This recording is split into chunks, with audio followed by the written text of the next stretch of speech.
Hello, hello. Welcome to our Friday teaching on the power of crying out. If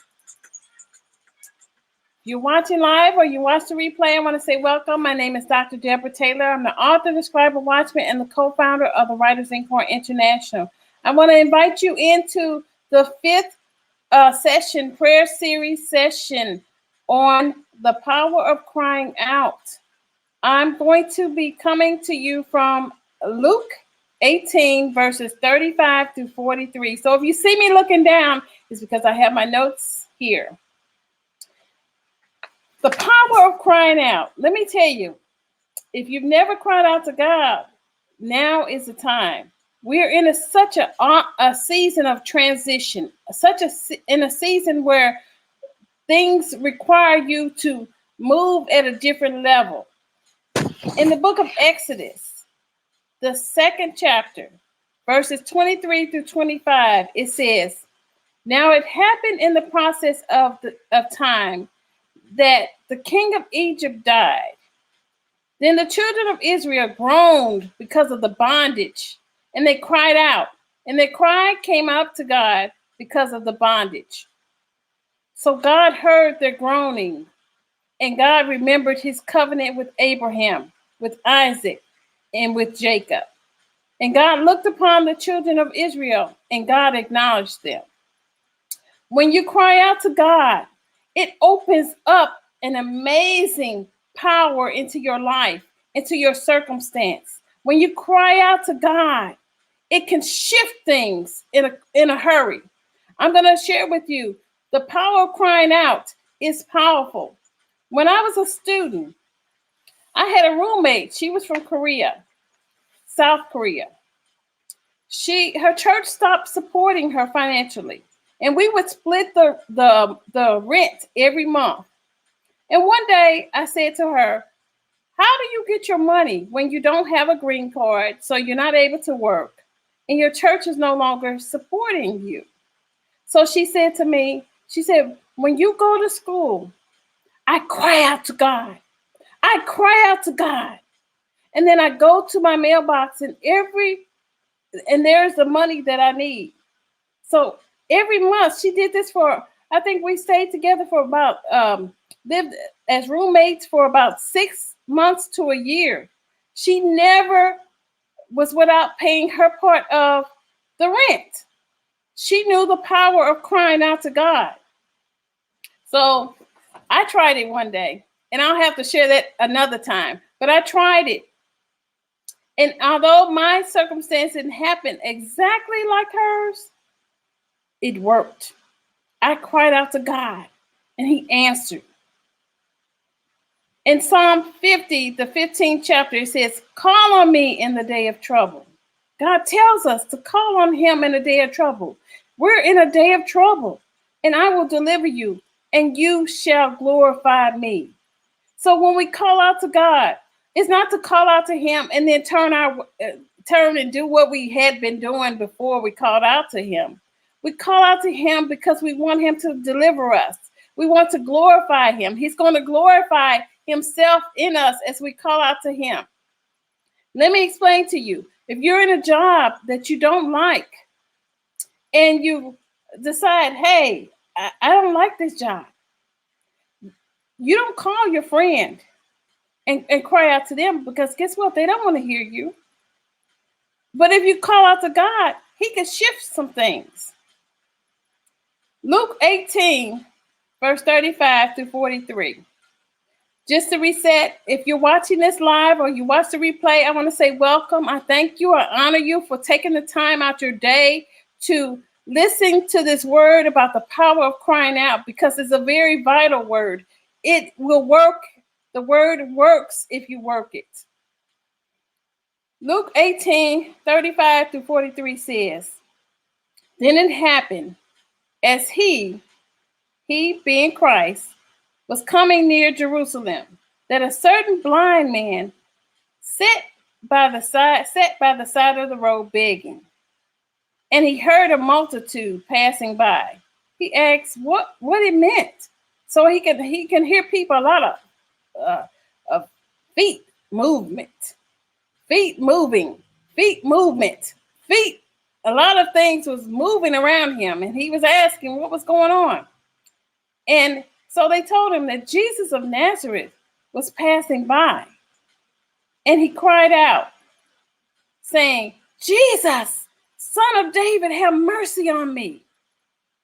Then those who went before warned him that he should be quiet. They told him, shut up, shh, be quiet. But he cried out all the more, Son of David, have mercy on me.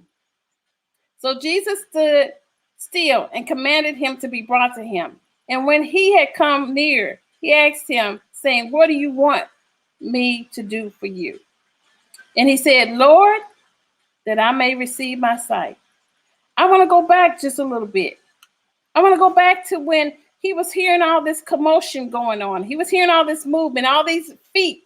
He couldn't see them, but he can hear that there was something different going on. So he wanted to know what was going on. He didn't know if they were running from some disaster. He didn't know if an animal was coming. He wanted to know what was going on. And when they said Jesus of Nazareth was coming, he apparently knew who Jesus was and had heard of him. So he called out to him.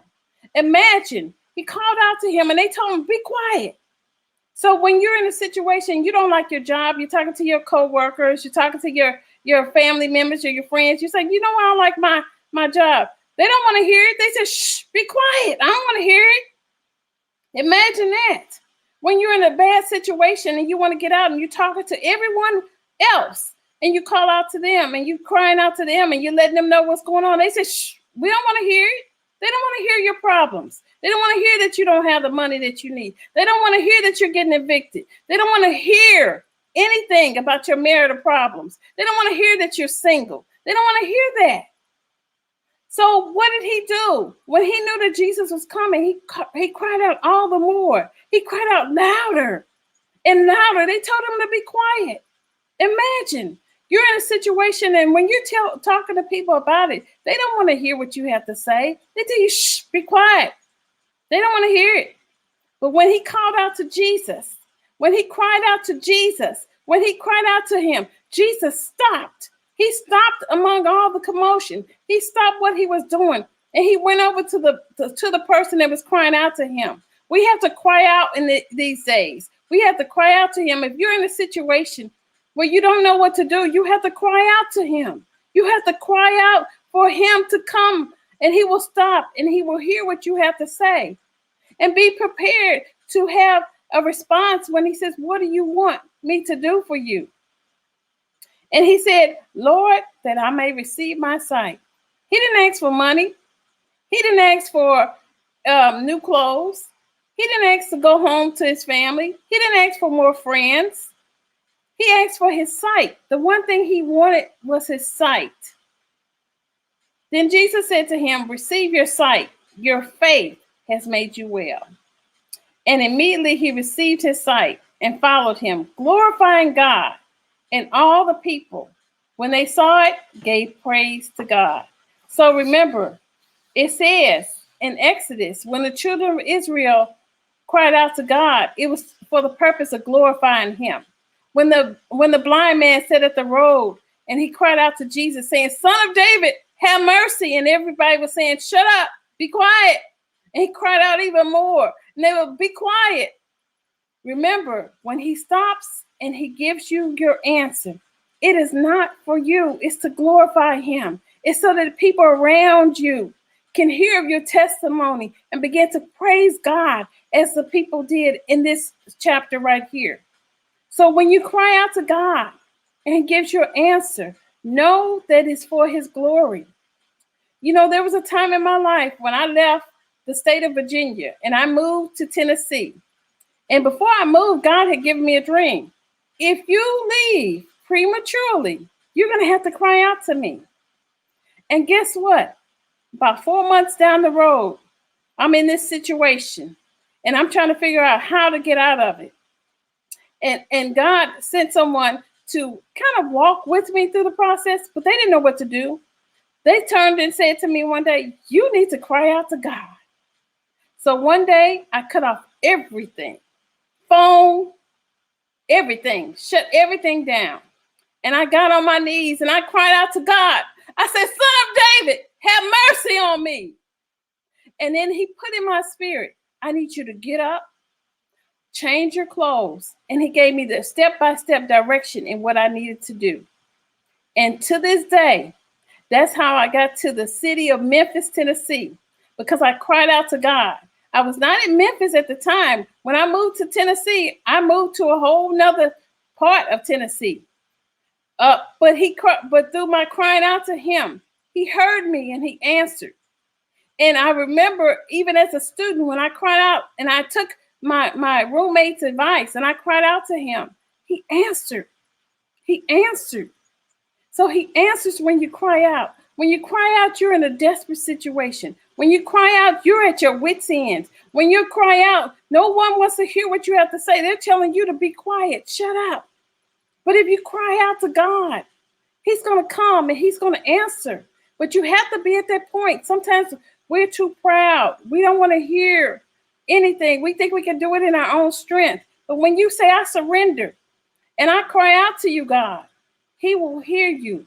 And it's for the purpose of glorifying him. So you can go back and share with someone else the testimony of his power, of his grace, and how he delivered you in your time of trouble. He delivered the children of Israel time and time again, and they went back to their sin. Don't let it be you. If he delivers you from your situation, it's for the purpose of his glory. Tell your testimony so others may praise God. So signing out, this is Dr. Deborah Taylor. I'm the author, the scribe, watchman, and co-founder of the Writers Inkhorn International. And this concludes our series on 5-day series on prayer. If this is something that you feel that you would like me to continue on, maybe next week or something, there's so much in the Bible about prayer.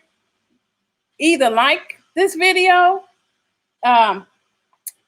give me a comment, give me some hearts or something, because there's so much we need to be doing and digging into in regards to prayer. You are so welcome. So I thank you for your time. Be blessed. And remember, cry out to God. He'll hear